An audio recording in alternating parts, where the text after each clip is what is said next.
좋은 아침입니다. 아침의 하나알 뉴스 종합 비타민 아침의 매일경제 김은미입니다. 꼭 필요한 뉴스만 콕콕 집어서 전해드리겠습니다. 시작해볼까요?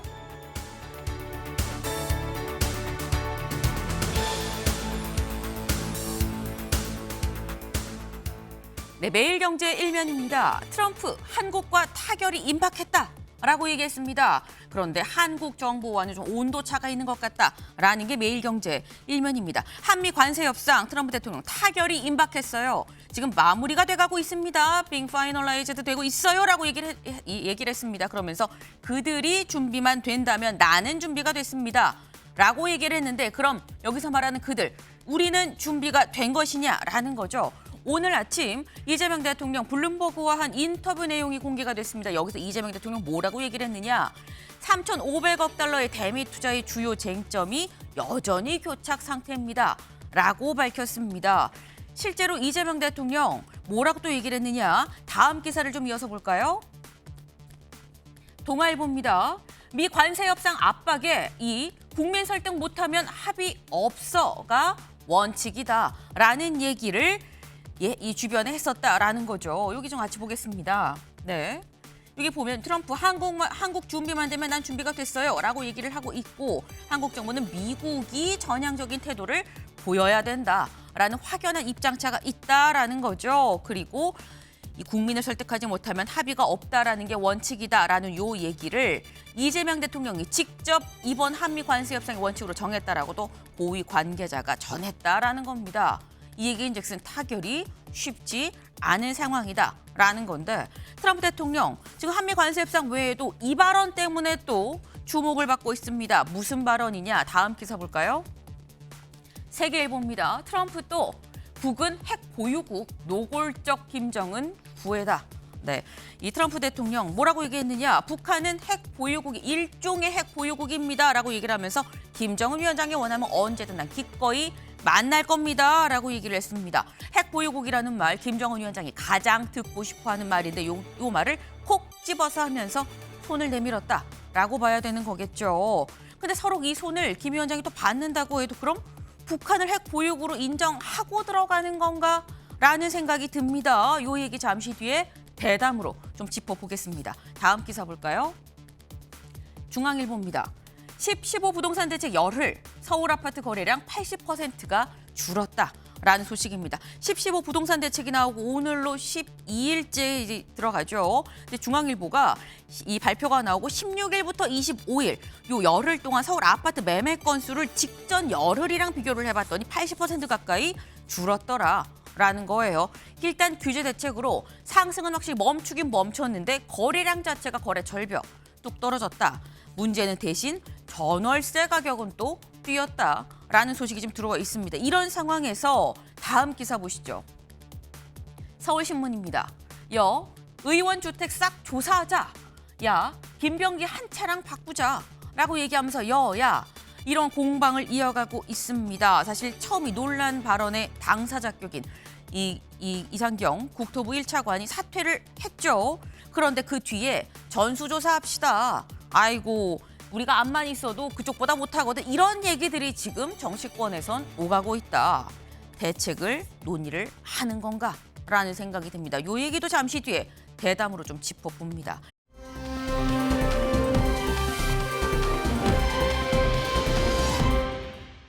네, 이 모습입니다.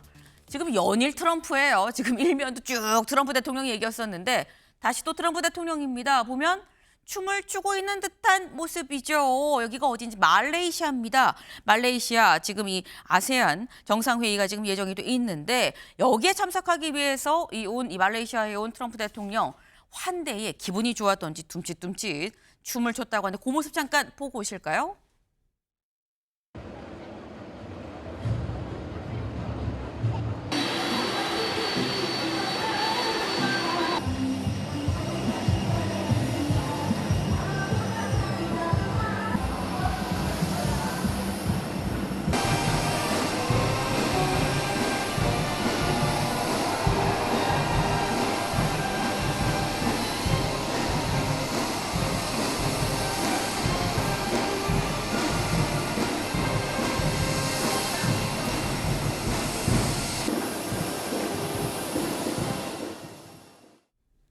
네, 춤인지 아닌지 살짝 좀 애매하긴 합니다만 어쨌든 기분이 좋았다라는 건 좀 확실한 것 같습니다. 네, 일단 환대의 기분이 좋았다라는 건데 바로 저 자리, 이 말레이시아에 간 이유가 아세안 정상회의에 참석하기 위해서 간 거죠. 그럼 여기에 트럼프 대통령만 참석을 하느냐?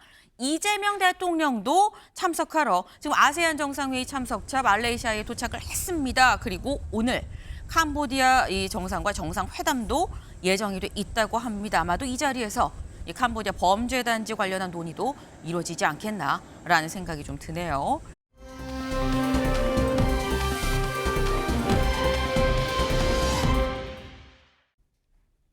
네, 바로 이겁니다. 갑자기 겨울이 왔습니다. 오늘 최저기온 영하로 뚝 떨어졌다라는 소식이죠. 네, 오늘 최저기온 영하 마이너스 1도에서 11도까지 지금 분포가 돼 있습니다. 강원 산지는 한파주의보가 내릴 수도 있어요라는 얘기까지 지금 나오고 있다고 하니까 따뜻하고 좀 두툼하게 입고 나오셔야 될 것 같다라는 말씀을 좀 드립니다.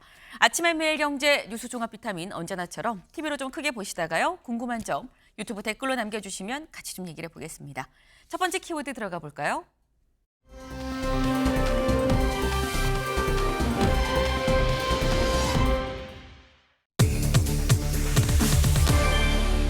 여섯채 실거주, 머리발 따로입니까? 따로따로 거주하는 겁니까? 라는 얘기가 나오고 있다라는 거죠. 기사 보겠습니다. 집이 6채, 머리발 따로 사는 겁니까? 라는 얘기가 대통령실에서 나왔어요. 근데 여기에 대해서 그렇게 따지면 이 아파트와 바꾸자. 이재명 대통령 아파트, 분당인 이재명 대통령 아파트랑 좀 바꿉시다. 라고 장동혁 대표는 얘기를 하고 있다는 거죠. 진흙탕 난타전이다. 라는 얘기가 나오고 있습니다. 지난주 금요일 밤 이상경 국토부 1차관이 결국 사의를 표했고 바로 하룻밤 지나서 토요일 아침 대통령실 즉각 수리를 했습니다. 그런데 이전 차관의 이 사표가 수리가 되고 난 다음에 벌어지는 상황이 바로 장동혁 국민의힘 대표의 부동산이다라는 거죠. 장 대표는 아파트만 4채인데 이거 어떻게 된 겁니까? 라고 민주당에서 얘기를 했는데 관련 공방 영상으로 확인하고 오시죠. 저는 지금 구로동의 30평대 아파트에 살고 있습니다. 고향 시골 마을에 노모가 살고 계신 농가 주택을 상속받아 소유하고 있습니다. 국회의원이 된 이후에 제 지역구에 아파트 한 채를 그리고 의정 활동을 위해서 국회 앞에 오피스텔을 하나, 부동산 6채를 소유하고 있지만 거주용이었습니다. 주택 가격의 총 합산액이 8억 5천 정도 됩니다. 김병기 원내대표님 가지고 계신 장미 아파트 한 채와 제가 바꿀 용의가 있습니다. 6채 8억 5천만 원이 실거래가입니까? 아니면 공시가격입니까? 공시가격에 의한 것이라면 사실을 밝혀주시기를 요청드립니다.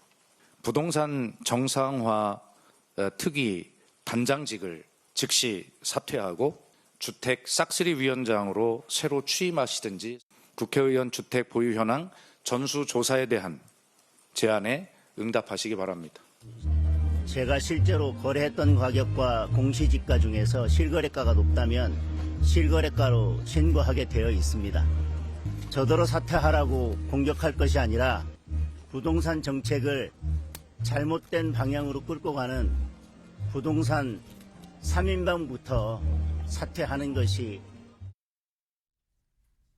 네, 공방이 한참 왔다 갔다 지금 했죠. 대체적으로 이런 겁니다. 여기 좀 볼까요? 대통령실과 여당은 뭐라고 하느냐? 부동산 6채가 실거주용이면 머리 따로 발 따로 사는 겁니까? 라는 게 대통령실의 얘기인 거고요.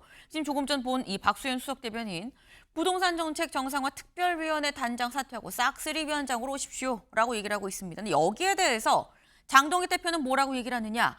다 합쳐서 8억 5천입니다. 이거 이재명 대통령 분당 아파트 한 채 값도 안 돼요. 바꿉시다 그러면? 라고 얘기를 하고 있고요. 이준석 이 개혁신당 대표가 벤틀리 타는 사람이 중형차, 경차, 오토바이 있다고 세 개나 되네, 네 대나 되네라고 얘기하는 거 아닙니까? 라는 취지로 얘기를 하고 있다라는 거죠. 대략 이렇다라는 건데 윤주진 위원님, 일단 대통령실은 이렇게 얘기하고 있습니다. 부동산 6채가 다 실거주면 머리는 여의도, 뭐 발은 충남보령, 뭐 손은 어디 전부 다 따로따로입니까? 라고 얘기하는 거거든요. 그러니까 이게 사실 부동산이라고 하는 것의 특수성을 정말 이 대통령실이 무시하는 것인지 외면하는 것인지 헷갈리는 것이 실제로 살다 보면은 네. 정말 머리와 발이 따로 살아야 될 때가 있습니다. 네. 예를 들어서 부부가 같이 살고 있었어요. 근데 남편이 다른 지방으로 발령이 됐습니다. 자, 주말 부부를 해야 됩니다. 네. 그런데 거기는 갔더니 전세 가격이나 매매 가격이 별 차이가 없는 거예요. 그러면 뭐 전세 사기도 있고 해서 걱정되니까 네. 그냥 여윳돈이 있어서 싼 아파트 하나를 샀습니다. 자, 머리와 딸은 따로 사는 건 아니지만 부부가 이렇게 따로 사는 경우에 네. 뭐 자식들이 분가하는 경우에 또 노모를 모시다가 별도로 사는 경우에 여러 가지 부동산을 얽히고 설킨 사연들이 있어요. 그렇기 때문에 다주택 자체가 절대로 나쁜 것이 아닙니다.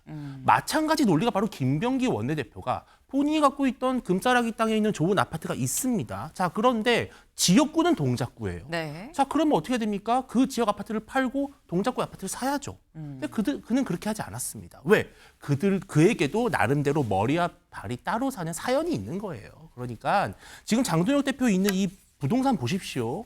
이게요, 그 지역에 사시는 분들께는 조금 송구스러운 말씀일 수도 있습니다만 정말 부동산의 어떤 투자의 목적으로 보면 이런 포트폴리오는 정말 최하위점입니다, 사실. 그러니까 이렇게 장동혁 대표가 여러 채의 집을 갖고 있는 이유, 그 하나만 갖고 마치 투기꾼으로 몰아가는 것은 전혀 지금 현재 우리 국민들이 살고 있는 삶과도 괴리되어 있는 것이다. 이렇게 말씀 좀 드리고 싶습니다. 네. 지금 말씀 중에 이런 말씀을 하세요. 사실 그 전문가가 보면 포트폴리오로는 최하위예요. 이렇게 좀 사질 않습니다라고 지금 말씀을 하셨는데 그 포트폴리오 좀 보겠습니다. 이 장동혁 대표가 지금 현재 갖고 있는 부동산 보유 현황인 거죠. 지난 3월에 이제 국회의원 재산이 공개됐을 때 그걸 이제 기준으로 지금 보는 건데 일단 본인 소유로 충남보령, 본인 지역구죠. 본인 지역구에 있는 집 2,870만 원.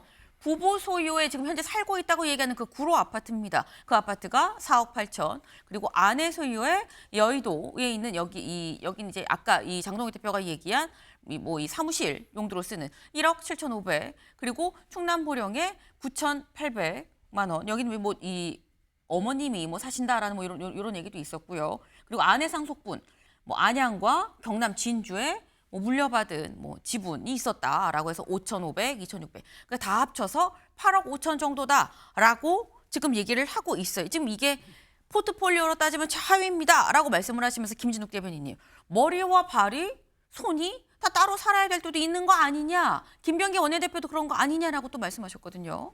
저는 그럴 수 있다고 봅니다.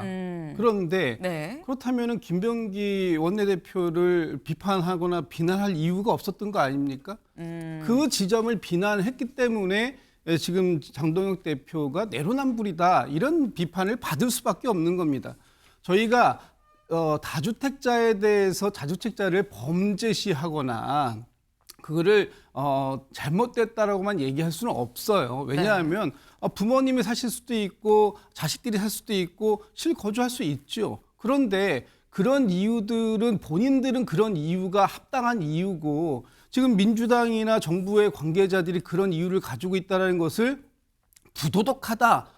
그거부터 팔았어야 되는 거 아니냐라고 주장을 하니까 이렇게까지 지금 사태가 비화되는 거 아닙니까?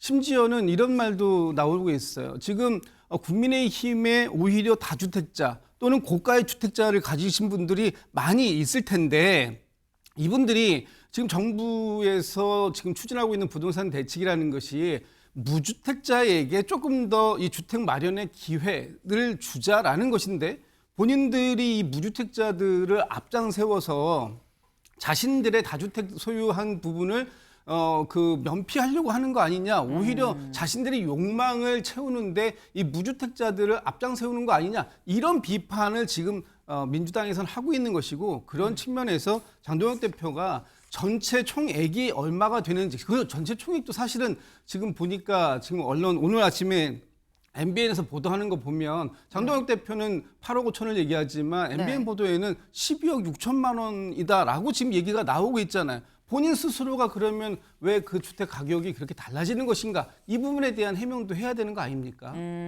지금 말씀은 그래 이 손, 발, 머리 다 따로 사는 경우 있을 수 있다. 그게 김병기 원내대표면 그럼 김병기 원내대표에 대해서 지적을 하지 말았어야 되는데 지적을 하니까 우리도 똑같은 잣대로 얘기하는 거 아니냐. 그리고 정작 장동혁 이 대표도 왜 실거래가 아니고 지금 사실상 보면은 뭐 이 구로에 있는 이런 아파트 상당히 좀 비싸다라고 얘기를 하는데 김병기 원내대표 아파트가 50억이라고 얘기를 할 거면 본인도 7억, 8억 지금 실거래로 얘기됐는데 무슨 얘기입니까? 라는 취지로 지금 말씀하셨거든요. 윤 대표님. 그러니까 지금 이게 논란의 발단 자체를 지금 망각한 어떤 느낌이 있어요. 자, 이게 왜 최초의 논란이 됐습니까? 11호 부동산 초강력 대책이 바로 무엇을 막았느냐? 갭 투자를 전면 금지했습니다. 물론 전국은 아닙니다. 주요 지역입니다. 네. 자, 그런데 알고 보니까 김병기 원내대표 본인이 바로 이 갭 투자를 통해서 아주 좋은 재건축 재개발이 예정돼 있는 누가 보더라도 가격이 천정부지를 뜰 것으로 예상되는 강남의 아파트를 보유하고 있던 겁니다. 지금 장도혁 대표나 국민의힘이 말하는 것은 비싼 아파트 갖고 있다고 문제가 아닙니다. 다주택이라고 문제 있는 게 아닙니다. 갭 투자라고 비난하는 게 아닙니다. 그게 아니라 네. 왜 당신들은 갭 투자든 뭐든 누릴 거 다 누려놓고 그리고 지금도 갭 투자 상태로 매우 좋은 매물을 갖고 있으면서 왜 청년들과 무주택자들이 갭 투자를 할 수 없도록 막느냐. 왜 사다리를 걷어차느냐라고 하는 그런 이중성을 지적하는 것이지 지금 누가 부동산이 얼마고 몇 채를 갖고 있고 이게 지금 국민의힘이 주장하고 지적하는 그런 본질적인 문제가 아니라는 것입니다. 지금 말씀은 본질은 본인들은 갭 투자나 뭐나 다른 걸 해서 지금 그러니까 지금 현재 비싼 집에 사는 거에 이 똘똘한 채를 갖고 있는 그 자체가 비난받을 게 아니라 그 과정이 문제였지 않느냐. 지금은 안 되는 그 과정을 본인들은 거쳐놓고 왜 그런 기회를 지금 이 없게끔 사다리를 걷어차는 것이냐가 우리의 본질이다라고 지금 말씀을 하셨어요. 근데 그렇다고 한다면 여기에 대해서는 김준욱 대변인 얘기도 살짝 좀 들어봐야 될 것 같습니다. 아니 김병기 그 원내대표께서 가지고 있는 소위 그 잠실의 장미 아파트 네. 이게 언제적 얘기입니까? 2000년대 초반에 구입을 한 거예요. 98년도인가 구입을 했다고 들었습니다. 네, 네. 그럼 지금 20년도 훨씬 넘게 소유하고 있는데 지금 그걸 갭 투자라고 얘기합니까? 전세를 놓은 거 아니에요? 이것이 전세를 놓으면 무조건 다 갭 투자입니까? 그렇지 않다라는 부분을 명확하게 말씀을 드리고 그래서 처음 애당초에 김병기 원내대표에 대한 국민의힘의 공격 자체가 무리한 공격이었다라고 제가 말씀을 드리는 거고 지금 국민의힘에서 부동산 정책에 대한 비판 있을 수 있습니다. 할 수도 있어요. 그리고 거기에 대한 건설한 대안도 말씀 주실 수 있어요. 그런데 그것을 이렇게 진흙탕 싸움으로 끌고 들어가게끔 만들어 놓은 그 근저에는 지금 국민의힘의 부동산 비판이 비판 수준을 넘어서 완전히 지금 정부의 정책 흔들기, 정책 발목 잡기 그 수준에 이르렀기 때문에 민주당 또는 지금 대통령실에서 나오는 반응조차도 이렇게 김병기 원내대표를 뭐 옹호하려는 게 아니라 장동혁 대표의 주장이 너무나 과하다. 이 부분을 설명하기 위한 것이다. 이런 말씀을 드리고 싶습니다. 네.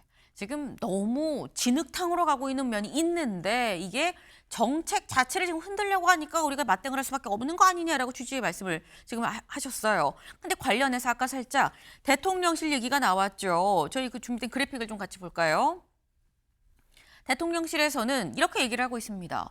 부동산 6채가 실거주용이 머리 따로 발 따로 아니냐. 이건 국민을 우습게 보는 해명이다. 이 사연 없는 무덤이 어디 있냐. 뭐 이런 얘기도 사실 나왔었어요. 그런데 여기에 대해서 또 이준석 개혁신당 대표가 급참전을 합니다. 뭐라고 얘기했느냐. 마이바흐 벤틀리 타는 사람들이 중형차 한 대, 경차 한 대, 용달 한 대, 오토바이 한 대. 이렇게 4개 있는 사람한테 차 4대 아니에요? 라고 공격하는 거 아닙니까? 라고 얘기를 해요. 김진욱 대변인님. 요 지적은 어떻게 보십니까? 이준석 대표가 여의도에 감초신 건 알겠는데 이것도 과한 참전이다라고 봅니다.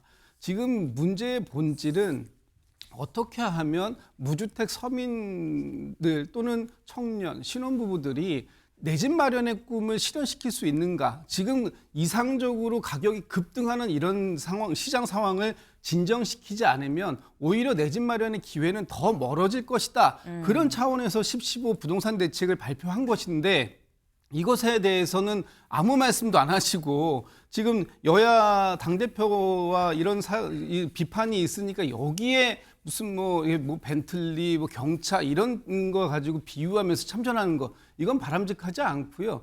지금 개혁신당도 공당이라면 지금의 이런 부동산 그 시장 환경 속에서 과연 서민들이 어떻게 내 집 마련의 꿈을 실현할 수 있는가 하는 부분에 대한 건설적 대안을 내놓으셔야지 지금 이렇게 그냥 한번 참전해가지고 본인의 이름 한 번 더 거명되는 것이 그게 그 개혁신당에 어떤 도움이 되겠습니까? 저는 좀 답답한 생각이 듭니다. 네, 지금 이 여야 간의 이 공방에 이런 식으로 참전을 하는 게 과연 무슨 도움이 된다는 거냐 답답하다라고 말씀을 하셨는데 사실 오늘 아침에 또 장동혁 대표 관련해 새롭게 나온 보도가 있습니다. 어떤 내용이냐 같이 좀 볼까요?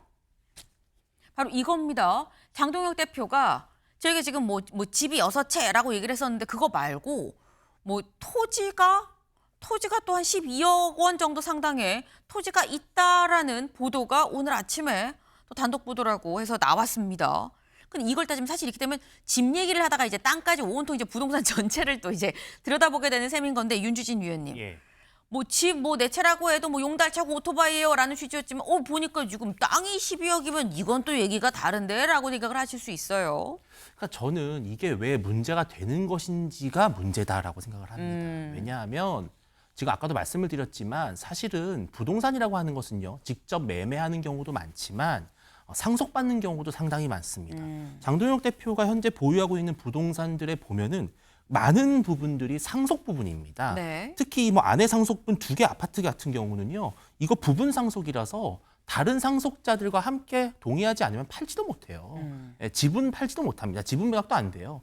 지금 이 토지도 어떤 경우에 의해서 가지게 된 것인지는 모르겠지만 아니 대한민국 국민이 사유재산권을 갖고 있고 경제적 자유로운 거래를 할 수 있는 권리가 있는데 이게 지금 문제가 아닙니다. 오히려 국민의힘이 지적하고 싶은 것은 왜 이런 자유로운 경제적 거래를 자신들은 했으면서 자신들은 갭 투자도 했고 자신들은 뭐 전세도 주고 재개발 재건축도 노리고 했으면서 대출도 받았으면서 왜 이제 막 주택시장에 들어오려고 하는 내 집 마련의 꿈을 박탈하느냐 이 문제를 지금 지적하는 것인데 자꾸 이렇게 재산 공방으로 가는 것은 좀 바람직하지 않다고 보고요. 아까도 말씀드렸지만 이준석 대표가 참 좋은 비유를 한 거예요. 제가 조금 더 보태자면 본인은 마이바우 60개월 무이자로 사놓고 네. 이거 국민들이 수입차 너무 많이 타니까 안 되겠다. 60개월 무이자 없애는 거랑 똑같은 거거든요. 지금 그 정도의 이중성이 국민들이 많이 분노하고 있고 이것이 여론조사 여러 지표를 통해서 드러나고 있다. 이 문제만큼은 정부가 겸허하게 부동산 정책의 어떤 무리함을 받아들이고 야당에게 고개를 숙이는 것이 맞다고 저는 봅니다. 네. 지금 또 이런 비유를 또 주셨어요. 마이바흐 60개월 본인은 사놓고 지금 이거 수입차 너무 많이 타니까 이거 60개월 할부 이거 없앱시다 라고 없애서 경차밖에 살 수 없는 혹은 오토바이밖에 살 수 없는 그런 상황을 만든 게 그게 잘못이라는 건데 왜 갑자기 땅이고 뭐고 재산 이 내역으로 나오는 거냐. 본질이 좀 바뀌었다라고 또 말씀을 하셨습니다. 지금 이런 얘기들이 막 오가는 여기에 대해서 오늘 중앙일보가 이런 만평을 썼어요. 같이 볼까요? 네, 이거죠. 부동산 대책입니다. 부동산 대책인데 부글부글 끓고 있죠. 여기 보면 이리 와 내 채야 라고 민주당이 지금 멱살을 잡고 이 넥타이를 잡고 끌고 와요. 넥타이를 잡고 끌려오는 사람 장동혁 국민의힘 대표입니다. 바꾸자 한 채와 라고 얘기를 하며 끌려오고 있다. 제목하여 부글부글이에요. 근데 사실 이런 상황 자체가 김준욱 대변인님 이게 부글부글하는 게 부동산 대책인 건지 국민들의 마음인 건지 사실 알 수가 없는 상황인 겁니다. 이렇게 여야 없이 흙탕물이 되는 게 이게 여고 야구 도움이 될까라는 생각도 사실 들거든요. 지금 이 문제를 이렇게 진흙탕으로 끌고 들어온 것은 네. 민주당이나 정부가 아니에요. 사실은 저 그림은 좀 바뀌었다고 봅니다.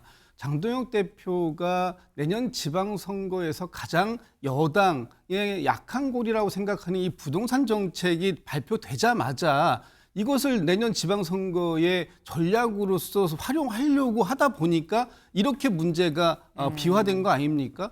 오히려 지금 그 정책 비판이 아니라 이걸 넘어서 가지고 과도하게 정치 공세로 가고 있고 그것을 내년 지방선거까지 계속해서 가겠다라고 생각하고 있고 이상경 차관이 문제니까 차관이 자리에서 물러나야 된다라고 해서 물러나니까 이제는 다른 세 사람도 문제니까 다 물러나라 이런 식으로 해요. 그러니까 저는 갑자기 전래동화가 떠올랐는데 네. 떡 하나 주면 안 잡아먹지 해서 떡을 하나 주니까 오른팔 왼팔 다 잡아먹고 마지막에는 그 사람까지 잡아먹으려고 하는 그 무서운 나쁜 호랑이 역할을 지금 국민의힘이 하고 있는 게 아닌가. 국민들은 아마 그렇게 생각하실 수도 있을 것 같습니다.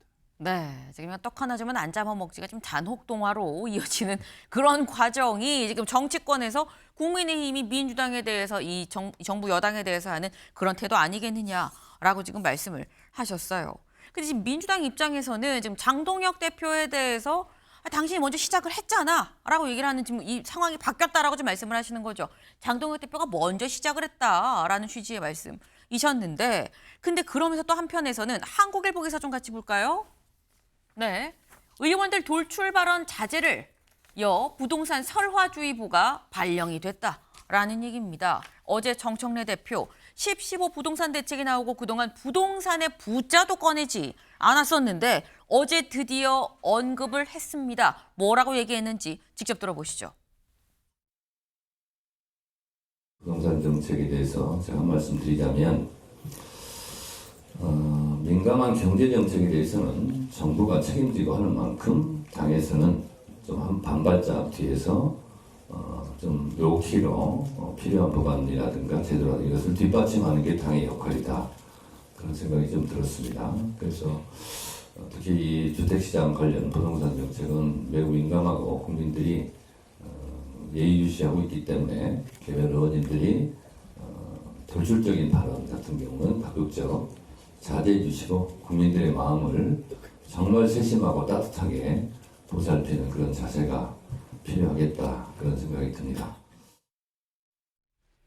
네, 정청래 대표 어제 의원총회에서 반발짝 뒤로 로키로 갑시다. 돌출 발언 자제해 주세요라고 얘기를 했어요. 반발짝 뒤 로키라는 얘기를 정 대표가 얘기를 하는 게 살짝 좀 어색한 감이 없잖아 있긴 합니다만 어쨌거나 정청래 대표가 이 정도까지 얘기를 한다는 건 김진욱 대변인님.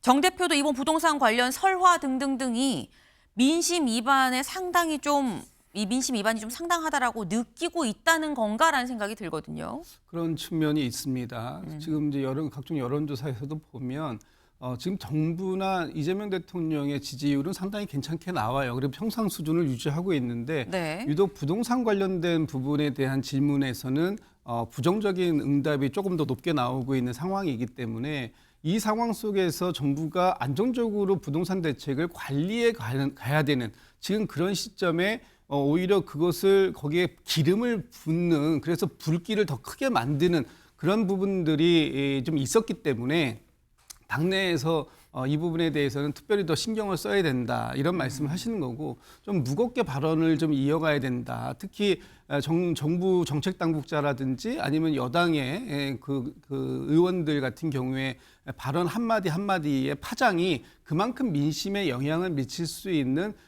동력이 될 수 있기 때문에 조심해야 된다는 것이고요. 지금 이상경 차관이 이제 자진 사퇴를 했습니다만 네. 그것으로 이 부분이 끝났다고 저희는 생각하지는 않아요. 지금 이제 우리 민주당에서도 주거안정 TF에서 연말까지 수도권의 공급 대책을 좀 활성화하는 그런 좀 정밀한 지도를 좀 다시 만들어서 발표하겠다 이런 계획도 갖고 있지 않습니까? 네. 그러니까 수요를 단지 수요만 억제하는 것이 아니라 공급도 늘릴 수 있는 방안을 지금 함께 강구 중에 있기 때문에 이 부분을 좀 차분하게 좀 지켜봐 주시고 지금 국민의힘에서도 계속해서 이 그 부동산 대책에 대한 비판뿐만 아니라 이것을 자꾸 정쟁의 도구로서 활용하려고 하는데 이런 부분들은 일단은 자제하는 것이 맞다. 그리고 특히 이번 주에 있을 그 에이펙 같은 경우에 그 슈퍼위크도 있으니까요.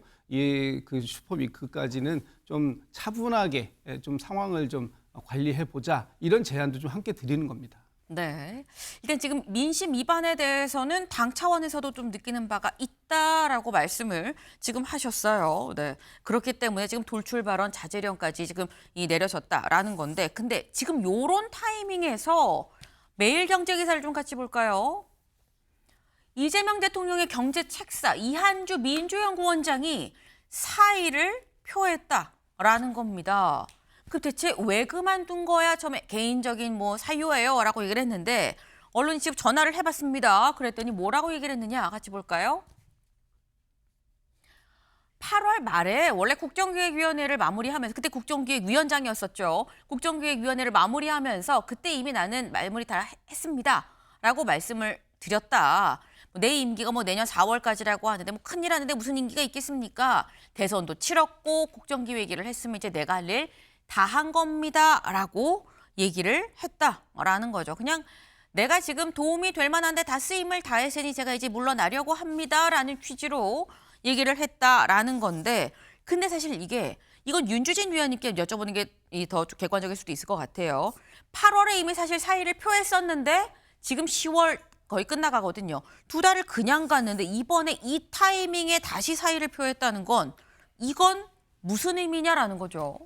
일단 이분도 개인적으로 부동산 논란이 좀 있죠. 그러니까 지금 이 타이밍에 부동산 논란에 만약에 민주당의 주요 당직자까지 휩싸이게 될 경우에 어떤 부담도 아마 있을 것으로 보이지만 그보다 본질적으로 저는 앞서 우리가 정청래 대표의 발언을 우리가 좀 번역기를 돌려볼 필요가 있어요. 네. 정청래 번역기를 좀 돌려보면 돌출 발언하지 말아라.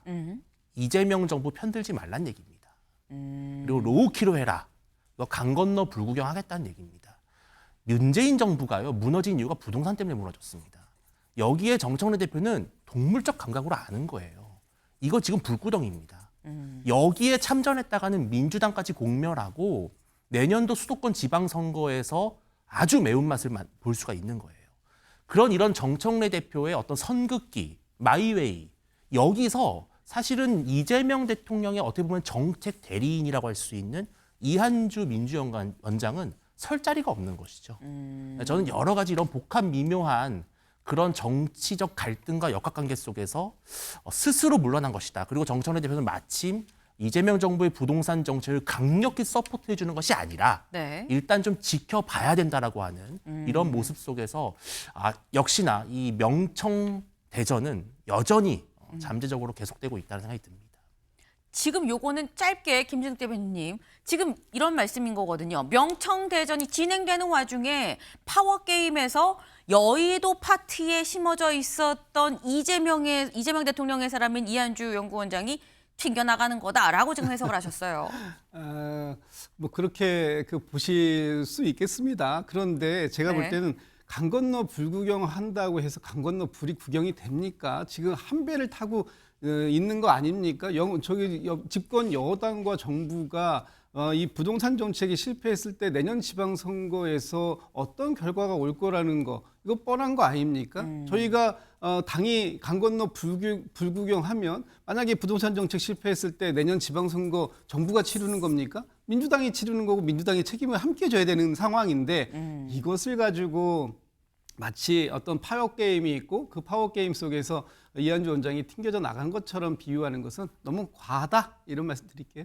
네. 지금 무슨 말씀이세요? 라는 취지로 너무 과한데요? 라고 말씀을 지금 하셨어요. 이 와중에 저희 지금 질문이 올라왔습니다. 그래서 여야 부동산 전수조사 하는 겁니까? 안 하는 겁니까? 라는 건데 일단 민주당에서 제안을 했죠. 이 전수조사 윤주진 위원님, 예. 국민의힘에서 받을까요? 이거는 조금 엉뚱한 말씀이신 게 네. 질문하신 분은 잘 모르실 수도 있지만 모든 공직자들은 자신의 재산을 신고하게 돼 있습니다. 전수조사가 필요가 없어요. 차명으로 부동산을 갖고 있는 경우면 모르겠습니다만 네. 그건 일단 전수조사가 안 되겠죠. 그러니까 부동산 전수조사는 이미 되고 있다. 국민들께서도 얼마든지 관보나 홈페이지에 들어가셔서 우리나라 주요 공직자들이 어떤 부동산을 얼마씩 갖고 있는지 또 그걸 이렇게 또 지도에 쳐보시면 실거래가 다 나오거든요. 물론 전수조사 했으면 좋겠습니다만 그것이 현재 이루어지고 있기 때문에요. 저는 오히려 민주당이 좀 엉뚱한 정치 공세를 한다는 좀 느낌이 들더라고요. 네. 이미 국회의원들 여야 300명 다 재산이 얼마인지 무슨 아파트 무슨 부동산을 갖고 있는지 다 전수조사가 돼서 관보에 게재가 돼 있다라는 설명이셨어요. 전수조사를 특별히 다시 시작할 일은 없겠다라는 생각이 좀 듭니다. 다음 키워드로 좀 넘어가 볼까요?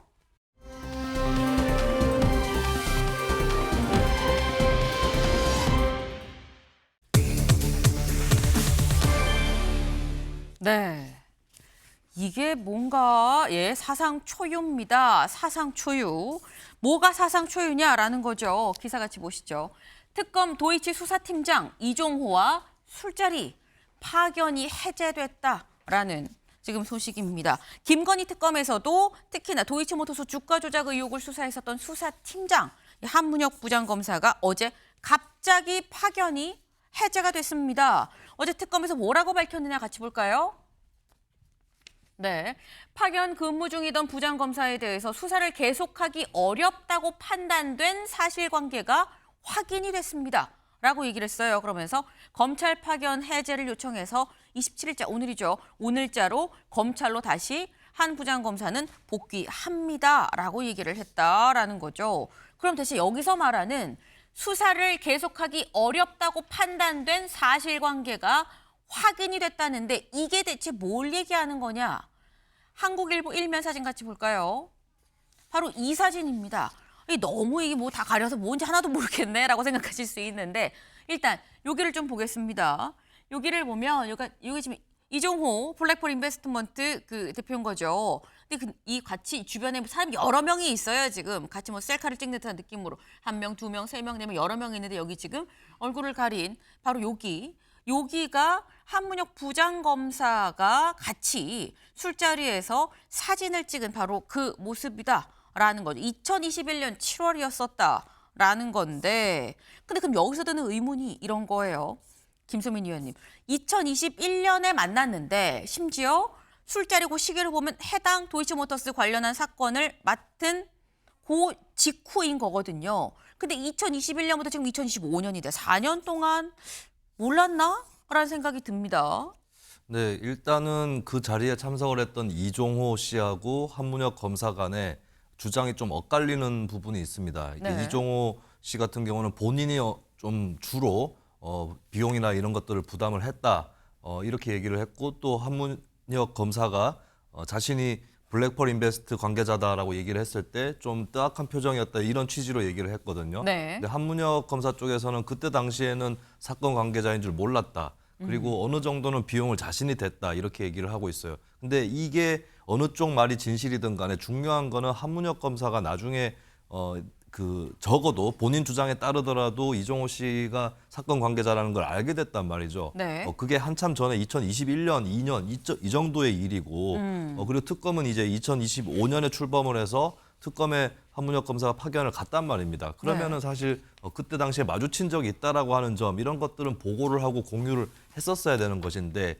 그런 것들을 하지 않은 점 그 자체로 일단 문제가 되는 것이고 특검 입장에서는 일단은 그 수사팀에서 배제를 하는 수밖에 없는 거죠. 어떤 연계관계가 더 있을지 모르는 것이고 그동안 보고 안 한 것부터가 신뢰성을 떨어뜨리는 것이기 때문에 그렇기 때문에 이번 수사에서 배제가 됐다고 봐야 될 것 같습니다. 네, 사실 특검에서 검사 파견이 이 해제가 되는 경우는 굉장히 이례적인 경우다라고 좀 볼 수 있어요. 갑작스럽게 콕 집어서 이렇게 파견 해제가 되는 경우는. 근데 한문혁 부장검사가 어제 그래서 입장문을 또 따로 냈습니다. 뭐라고 냈느냐 같이 보시죠.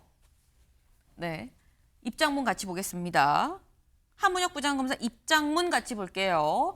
당시 이종호는 도이치모터스 피의자가 아니었고 상대방이 자신에 대해서 구체적인 소개를 하지 않아서 도이치모터스 관련자라는 걸 알지 못했다라고 얘기를 했습니다. 네, 그러니까 우리는 난 전혀 몰랐어요. 그 당시 전혀 몰랐어요라고 얘기를 했다라는 거죠. 기사 다시 가보죠. 그러면서 뭐라고 얘기를 했느냐? 사실 술자리 자체가 좀 문제가 될 수가 있는데 당시 지인 외에 외부인이 있어서 오해를 살 수 있다는 생각에 식사값으로 현금 10만 원을 그 자리에서 나는 냈습니다라고 얘기를 합니다. 식사 시점엔 코바나 컨텐츠 협찬 의혹 등을 주로 수사하던 시기이기 때문에 이종호라는 사람의 존재는 물론이고 사건의 관련성 자체도 전혀 몰랐다라고 한 부장검사는 얘기를 하고 있어요. 김광삼 변호사님. 알았는지 몰랐는지 사실 지금 알 수 없는 상황에서 2021년에 만난 그 술자리 자체도 나는 내가 먹은 내 밥값 10만 원 따로 내고 왔습니다라고 얘기를 했거든요. 괜찮은 겁니까? 일단 이건 이제 법률적인 측면하고 네. 법률 외적인 측면 둘로 나눌 수가 있어요. 이제 법률적인 측면은 이제 술을 같이 먹었는데 이제 술값을 누가 냈냐에 관한 문제죠. 근데 술값을 지금 한문혁 검사는 자기 10만 원짜리 현금으로 줬다는 거고, 그다음에 다른 사람은 거기에서 이종호 대표가 30만 원 냈다는 거예요. 이게 말이 좀 갈리죠. 그래서 이제 청탁금지법 위반인데 이게 뭐 아주 중요한 범죄 행위라고 볼 수는 없어요. 그래서 법률적으로는 뭐 별거 아니다 이렇게 볼 수가 있고, 그다음에 그 더 중요한 것 자체는 그 당시에 이제 한문혁 검사가 21년 7월에 김건희 씨에 대해서 코바나 컨텐츠하고 도이치모터 주가 조작을 수사하고 있었잖아요. 그런데 이제 자기도 모르는 사이에 뭐 의사인 최모 씨의 초청에 의해서 식사 자리에 갔는데 거기 이종호를 갑자기 봤다는 거 아닙니까? 그런데 이종호 대표에게는 이미 알고 있었다는 거고, 그런다면 사실은 그 자리를 회피하는 게 맞죠. 오해 소지가 없게. 네. 나중에 뭐 특검을 갈 건지 안 갈 건지 몰랐겠죠. 그런데 일단 식사를 했어요. 그다음에 또 그 최모 씨의 집 가서 또 같이 식사를 했다는 거 아닙니까? 또 사람들을 불러가지고. 그래서 의도적이든 의도적이 아니었던 간에 어떠한 사건의 설사 범죄자가 아니라 할지라도 그 사건에서 중요한 피의자가 있는 자리라고 하면 그건 사실은 거기서 나와야죠. 그런데 사건에 미치는 영향 이런 것이 설사 없다 하더라도 외부에 비해서 이제 오해의 소지가 있거든요. 그런데 본인이 또 특검에 갔잖아요. 특검에 갔으면 제일 중요한 더군다나 김건희 씨 대통령의 영부인에 관한 수사거든요.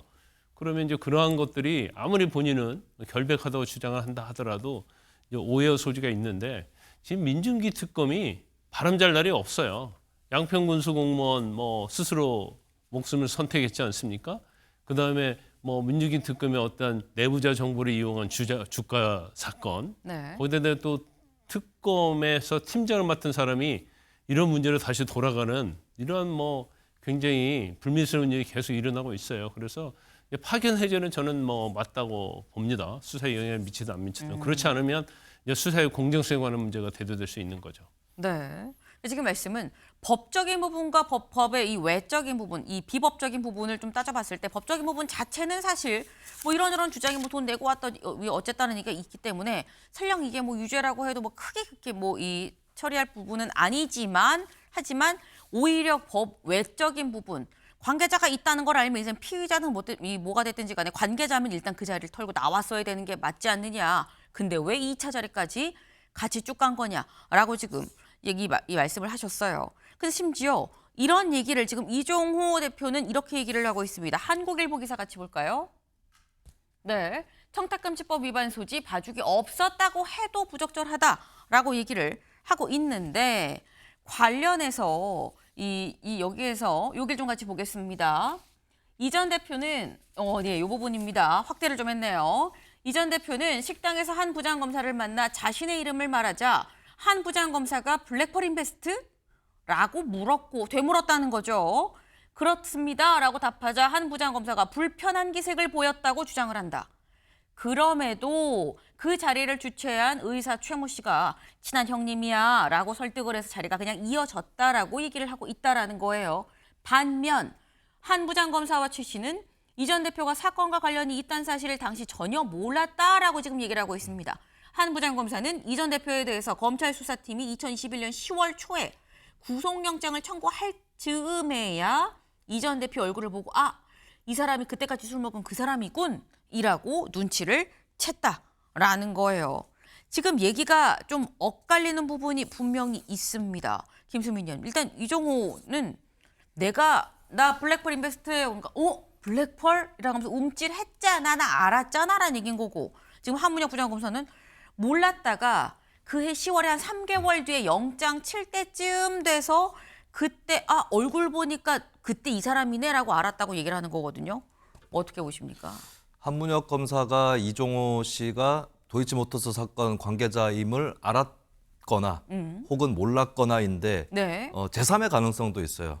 블랙펄 인베스트라고 했는데 한문혁 검사가 불편한 표정을 지은 것도 맞고 네. 그런데 도이치모터스 사건 관계자인 것도 몰랐던 것도 맞는. 그러니까 도이치모터스 사건 관계자인 줄 알고 불편한 기색을 보인 게 아니라 네. 그냥 이런 사람은 좀 뭐 혹시 주가 그러니까 주식 시장에서 좀 이렇게 선수로 노는 사람 아닌가? 라는 혹은 이제 꼭 도이치모터스 사건은 아니라 할지라도 어느 정도 이게 하다 보면은 좀 걸릴 수 있는 어떤 그런 범위에 있는 분이 아닌가? 부적절한 사람 아닐까라는. 혹은 부적절하지는 않는다고 해도 네. 이제 검사 입장에서는 특수 사건이라든지 경제범죄 사건을 수사를 하잖아요.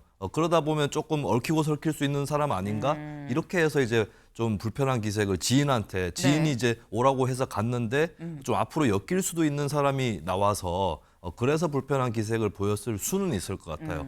그렇기 때문에 이 부분은 좀 공방을 계속 할 수밖에는 없을 것 같고, 근데 중요한 거는 이 자리를 주선했던 최 씨의 입장이나 당시 인지 상황이었던 것 같아요. 최 씨 입장에서 도이치모터스 사건 관계자인 줄 알고 있었는가, 이 부분이 좀 관건일 것 같고, 근데 시점이 2021년 7월이면 네. 도이치모터스 사건 수사가 진척되기 조금 전인 것으로 기억이 나거든요. 시작이 되자마자 정도이겠죠. 네, 그래가지고 2021년 10월에 구속영장 청구하고 할 때 그때 많이 진척이 됐었어요. 그래서 7월에는 몰랐을 가능성도 저는 한 검사가 이종호 씨가 도이치모터스 사건 관계자인지 몰랐을 가능성도 배제할 수는 없다라고 봅니다. 다만 아까도 말씀드렸다시피 네. 그 당시에 만났던 사실 이런 것들을 검찰에서 일할 때든 특검에 파견이 됐을 때든 윗선에 보고했었어야 된다. 이 부분은 분명히 말씀드릴 수 있습니다. 네, 지금 말씀이 이게 딱 흑백으로 딱 떨어지는 문제가 아니라 제3 시나리오 3도 있을 수가 있다.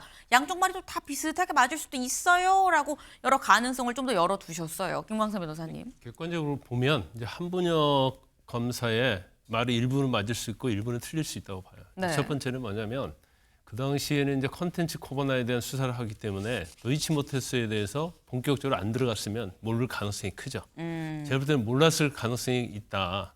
그렇기 때문에 도이치모터스에 저거 관련된 주범이야 했으면 그 자리에서 박차고 나왔을 거예요. 그런데 잠재적 가능성이 있는 거죠. 그리고 우리가 보통 모르는 사람끼리 부를 때는 야, 이 자리에 누구가 와 있어. 오늘 저녁에 누구누구 만날 거야를 얘기를 다 해주죠. 그런데 저는 이제 개인적으로 볼 때 제 전적인 개인적 의견인데 네. 지금 도이치모터스 주가 조작이 아예 수면으로 올라와서 이종호라는 사람이 굉장히 범죄인이라고 단정히 졌으면 모르는데 아직 수사가 되기 전이잖아요. 그러면 이종호의 입장에서 보면 담당 검사를 만나고 싶죠. 뭔가 연을 맺고 싶겠죠. 네. 그래서 아마 그 주선한 사람한테 부탁을 해서 그런 자리가 이루어질 가능성이 크다 이렇게 볼 수가 있고, 그러니까 이제 불쾌한 게 생각하고 깜짝 놀랐다는 거고, 그다음에 우리가 식사 자리에 앉으면요 다 명함 주고받죠. 네. 더군다나 이종호 대표 같은 경우에는 뭐 주가와 관련된 그런 것을 하는 사람이기 때문에 더군다나 검사하고 같이 술자리를 하는데 검사는 명함 안 줘도 당연히 명함을 줬겠죠. 그러니까 이걸 전혀 몰랐다고 얘기하는 어렵고, 더군다나 그 최무 씨의 집에 가서 저녁에 술자리 했다, 아니 같이 술자리 했다는 거 아닙니까? 근데 그때 그 사람이 누군지 몰랐다. 근데 그건 사실은 뭐 변명의 여지가 없다 이렇게 봅니다. 네. 근데 사실 여기에서 이 부분 다시 좀 볼까요? 여기 이 전 대표는이죠. 이 얘기인즉슨 이종호 대표가 직접 검찰 수사에서 이렇게 얘기를 자기가 설명을 한 거예요. 그때 어떤 상황이었냐면요. 하고 이종호 대표가 얘기를 한 겁니다. 그때 만나서 내가 이름을 얘기하니까 날 아는 것처럼 블랙홀 인베스트라고 얘기를 하면서 불쾌한 기색을 보였어요. 나 알고 있었단 얘기 아닙니까? 라는 취지로 본인이 검찰에서 지금 질수를 한 거예요. 근데 그렇다고 한다면 사실 이 수사가 지금 진행이 된 게 뭐 하루 이틀은 아니고 1, 2년도 아니거든요. 지금 상당히 오래 지금 지속이 된 건데, 김광선 변호사님. 네. 이종호 대표가 지금까지 얘기 안 하던 부분에 대해서 뭔가 입을 열기 시작한 건가? 라는 생각도 듭니다. 근데 이제 처음에 수사할 때는 다 부인했잖아요. 네. 근데 결과적으로 아마 이제 법정에서 재판 진행하면서 다 얘기할 가능성이 크다, 저는 그렇게 봐요. 건진법사 전성배 씨랄지 또 김건희 씨랄지 이제 윤석열 전 대통령 관련된 사람들이 시간이 가면서 다 뭐 증거도 다 내놓고 다 인정을 하고 있잖아요. 결과적으로 이미 뭐 어떻게 보면 빼도 박도 못하는 증거들이 다 갖춰져 있고, 네. 근데 자기가 끝까지 부인을 해봤자 자신한테 유리할 게 없다 이렇게 생각을 하겠죠. 그래서 저거 자체는 뭐 김건희 씨를 위한 것도 아니고 누구를 위한 것도 아니고 이종호 전 대표가 저는 사실대로 얘기했다고 봐요. 굉장히 구체적이잖아요. 더군다나 불편한 기색을 보였다, 이거 자체는 굉장히 현장감 있는 얘기거든요. 그렇지만 그 당시에는 뭐 본격적으로 도이치모터스 사건이 시작이 안 된 거기 때문에 계속 만난 건 부적절하지만 그걸 뭐 한문혁 검사에게 엄청난 잘못을 했다 이렇게 보기는 어렵죠. 네. 앞으로 입을 더 열 수밖에 없는 상황이고 재판을 하면서 정말 다 나오지 않겠냐라는 말씀을 지금 하셨는데, 근데 어제 김건희 특검에서 얘기한 검찰로 다시 복귀합니다, 파견 해제해요라고 말한 사람이 한문혁 부장검사 한 명만 있는 게 아닙니다. 한 명이 더 있었어요. 누구냐? 같이 볼까요? 건진법사 관련한 수사를 하고 있는 김효진 부부장 검사도 검찰 내부 인사이동을 사유로 검찰에 복귀합니다라고 밝혔어요.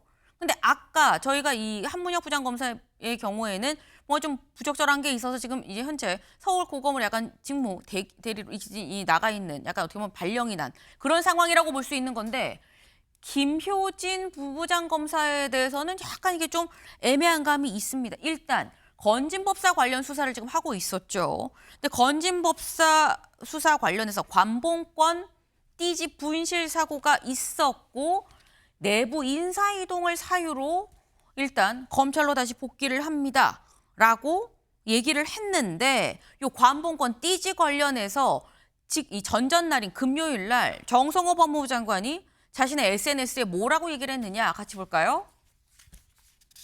관봉권 폐기 의혹 사건, 띠지 분실 사건, 그리고 쿠팡 퇴직금 불기소 외압 의혹 사건을 검찰이 진실을 왜곡하려 했다는 의혹이 제기가 돼서 검찰의 감찰만으로 신뢰를 얻기 어렵다. 그래서 상설특검으로 진실을 밝히기로 했다라고 얘기를 했습니다. 근데 그렇다고 한다면 이건 대체 무슨 얘기냐? 김수민 의원님. 관봉권 띠지는 사실 자체 감사 결과 무혐의가 지금 나왔거든요.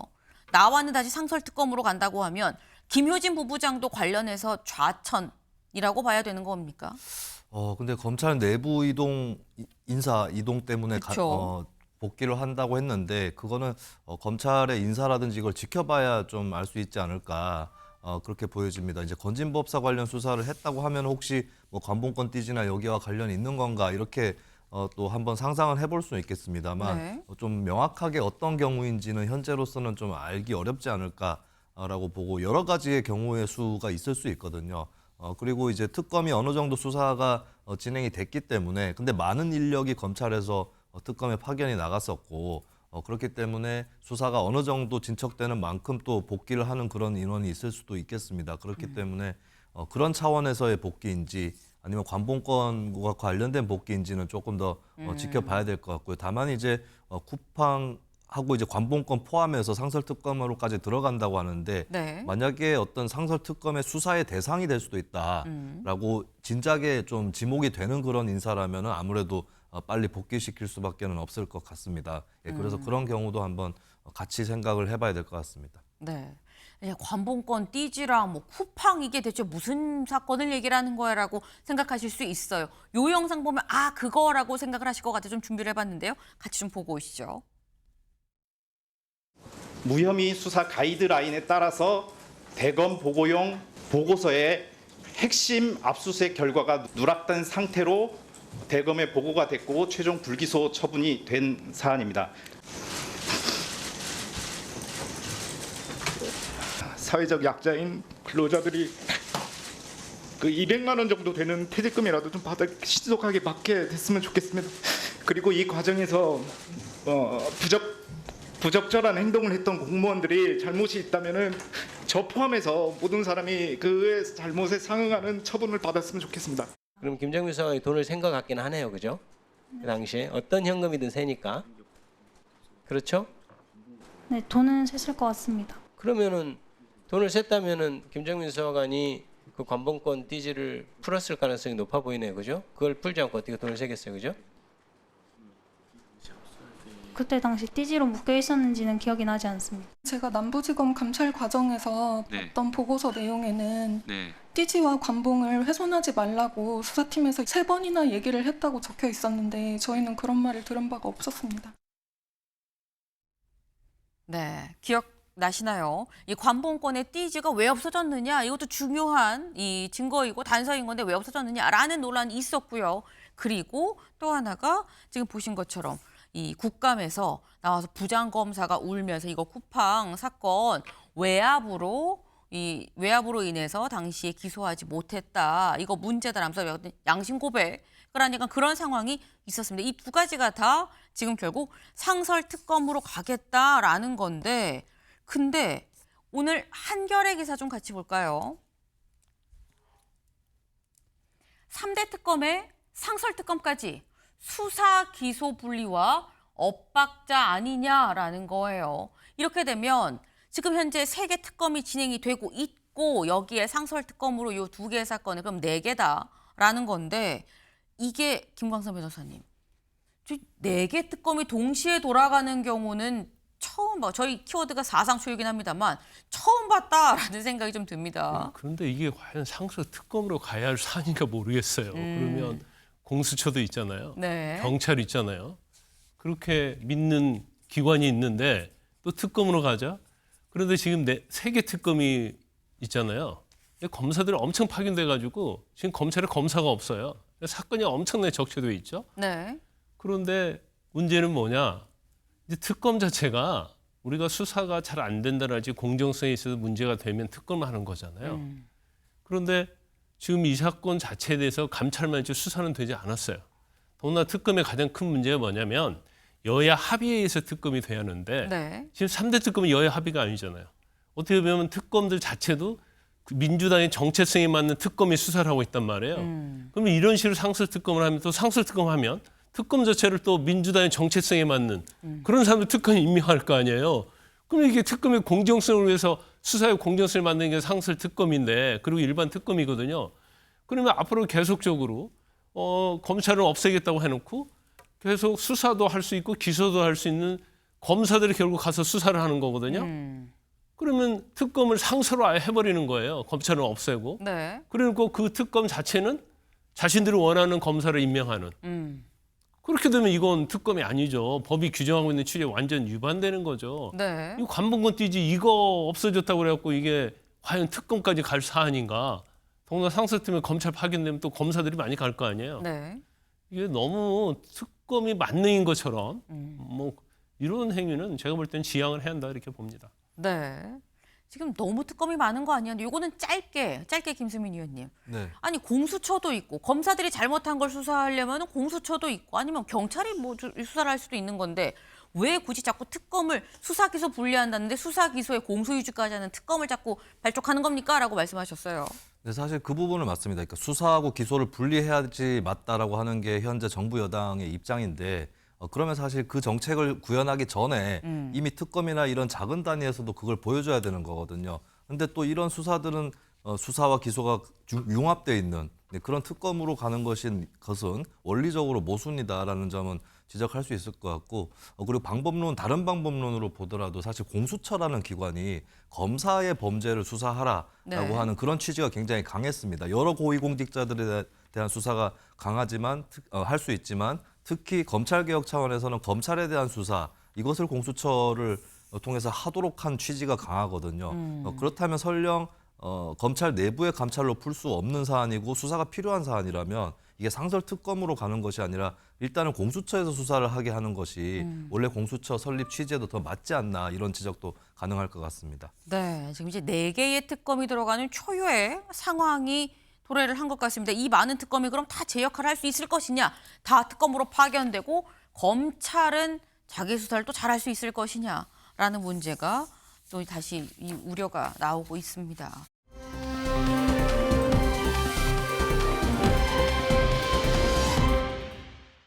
사람의 주목해보는 시간, 아침엔 피플입니다. 먼저 첫 번째, 네, 김건희 여사인데 김 여사 말고 혹시 아실까요? 유정화 변호사입니다. 변호인이죠. 김 여사의 변호인인데 대체 왜 나왔느냐? 지난 25일 SNS에 글을 올렸습니다. 어떤 글인지 같이 보시죠. 적당히 해라. 윤 대통령실 사진 담당이 업무상 찍어두던 타인 보관의 경복궁 사진을 악의적으로 민주당 진보 매체에 제공을 한다는 걸 알고 있다. 목격자 인적 사항까지 다 파악했다라고 얘기하면서 적당히 해라라는 글을 올리고 지금은 또 현재 이 글이 삭제가 된 상태입니다. 대체 어떤 사진을 얘기를 하는 거야? 라고 궁금하시는데 그 사진 좀 같이 볼까요? 네, 바로 이 모습이죠.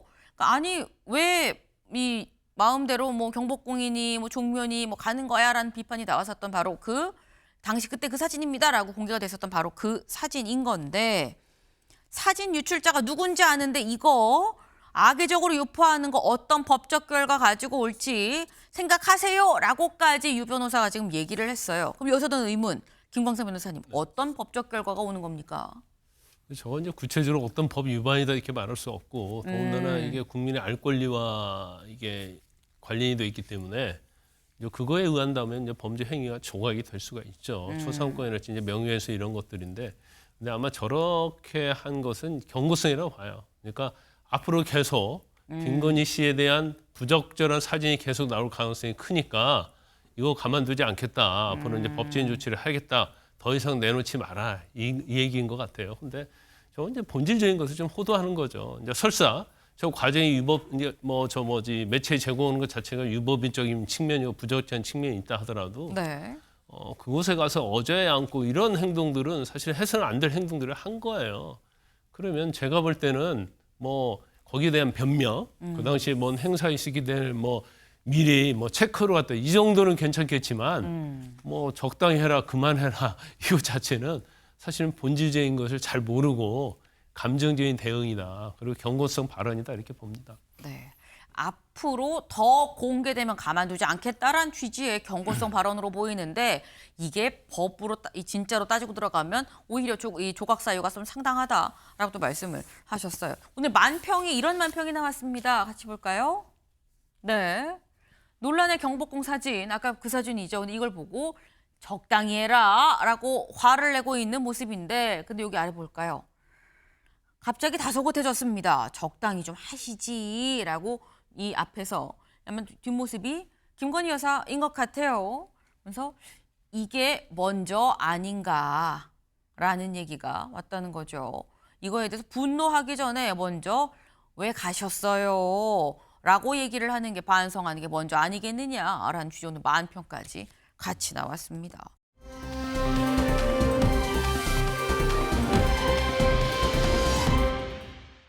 두 번째 인물 누군지 좀 볼까요? 두 번째 인물. 트럼프 대통령입니다. 요즘 거의 뭐 주요 인물이에요. 지금 연일 나오고 있죠. 대체 왜 오늘은 나온 건지 기사 같이 보시죠. 트럼프 북 핵보유국 김 연락 오면 만날 거다. 김정은 위원장 연락이 오면 만날 겁니다. 라고 얘기를 했습니다. 요 얘기 직접 들어보시죠. He knows I'm coming and he would, I'd be open to it 100%. I got along very well with Kim Jong-un. Well, I think they are sort of a nuclear power. I mean, I know how many weapons they have. I know everything about them. 네. 지금 북한이 가장 듣고 싶어하는, 김정은 위원장이 가장 듣고 싶어하는 말, 북한은 핵 보유국이다라는 얘기인 건데 이 얘기를 콕 집어서 일종의 핵 보유국이다라고 지금 얘기를 했어요. 그러면서 우리 만납시다라는 얘기를 사실상 노골적으로 지금 얘기를 했다라고 볼 수 있는 건데, 근데 북한이 내세웠던 조건이 그거였었죠. 핵 보유를 인정하고 비핵화 논의를 안 하면 만날 수도 있다라는 취지로 얘기를 했었는데, 김수민 의원님.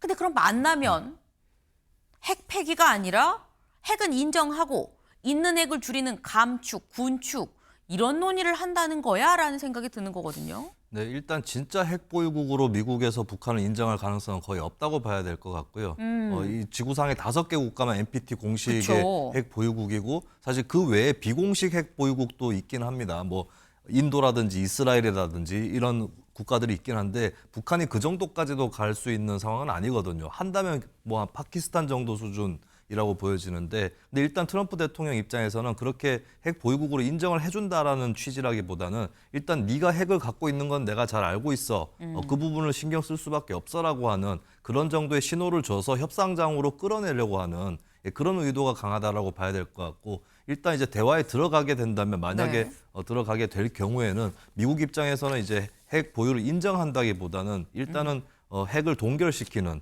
그런 조치로 가는데, 북한 입장에서는 우리가 어느 정도 핵을 보유한 걸 인정받은 거야라는 해석을 내놓고 미국 입장에서는 이게 앞으로 비핵화로 갈 수도 있다라고 하는, 그러니까 Y자의 갈림길 도로가 있는데 그 전까지는 하나의 길로 쭉 갈 수 있는 거 아니냐, 그런 대화를 해보자 이런 취지라고 일단 봐야 될 것 같습니다.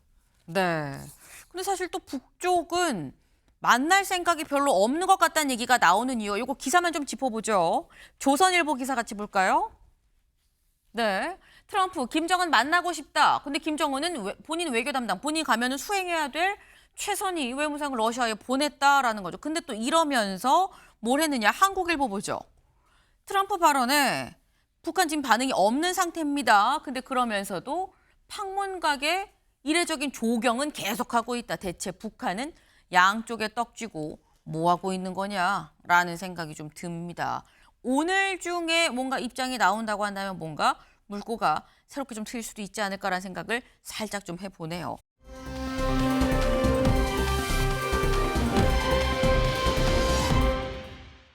세 번째 인물 가볼까요? 세 번째 인물. 지드래곤입니다. 지드래곤은 왜라는 생각이 드실 수 있어요. 지드래곤 요즘 한창 가장 핫한 상황인 거죠. 지드래곤 글을 좀 같이 볼까요? 바로 이겁니다. 요즘 온라인상에 지드래곤 에이펙 경주 첨성대 공연이 있어요. 이거 빨리 가서 사전 등록하세요라는 이런 글들이 굉장히 많이 올라와 있습니다. 여기 보면 공연 일정이라고 해서 첨성대 앞에 특설 무대가 있고요. 이게 지금 하이라이트입니다. 단독으로 지금 퍼포먼스가 있어요라는 얘기가 오는데 근데 이거 사실 경주시에서 깜짝 놀라서 입장을 냈죠. 뭐라고 얘기를 했느냐. 이거 허위입니다라는 글을 냈어요. 최근 일부 카페 블로그에 게시된 지드래곤 첨성대 공연 다 허위 정보입니다. 지드래곤이 에이펙 이 홍보대사인 것도 맞고 그리고 경주 첨성대가 있는 것도 맞지만 그래서 굉장히 그럴듯해 보이지만 사실 다 사실이 아닙니다. 지드래곤의 공식 공연 계획 없습니다라고 명확하게 얘기를 했습니다. 혹 해서 괜히 클릭했다가 건너 어떤 일이 일어날지 알 수가 없다라는 거. 혹여나 이런 글이나 문자 받으시면 이거는 아이고 사기구만 하고 멀리 하시기 바랍니다.